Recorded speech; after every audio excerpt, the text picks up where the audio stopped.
अस्सलाम वालेकुम दोस्तों, क्या हाल चला। क्या आपने ये नोटिस किया, ये एक एक ये चमकती हुई चीज़ और ऊपर चाँद। चाँद का तो आपको पता ही है, ठीक है ना, चंदा मामा। तो आज 24 फरवरी है, कल 23 को जो है ना भैया, इनका एक जैसा डिफरेंस था।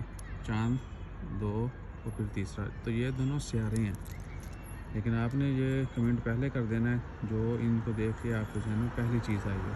यानी ये सितारे हैं, सैटेलाइट है, क्या है, जो भी आपके ज़हन में आए हो आपने वो बताना है। कल इनका एक जैसा डिफरेंस था, आज 24 फरवरी है, आज थोड़ा वो ये दोनों सितारे जो हैं वो एक ज़ुहल है, एक मुश्तरी है। मुश्तरी तो कन्फर्म है, ज़ुहल आई एम नॉट श्योर। बहरहाल ये दोनों सितारे हैं, सितारे नहीं हैं। तो आपने ज़रूर बताना है कि इनको देख के आपके ज़हन में पहला ख़्याल क्या आया था कि ये क्या हो सकता है। और खुदा की कुदरत, कल जो है बिल्कुल एक लाइन में थे, सीध में, एक जैसा डिफरेंस और बिल्कुल लाइन में। आज चाँद थोड़ा ऊपर है, ये दोनों सितारे थोड़े नीचे हैं।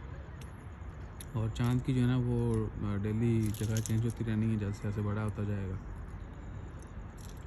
ये सूरत हाल है जी। चाँद को भी गौर से देखें तो उसका सर्कल भी नज़र आता है। लगता है कि ऐसे ऊपर से हल्की सी धारी सी बनी हुई है।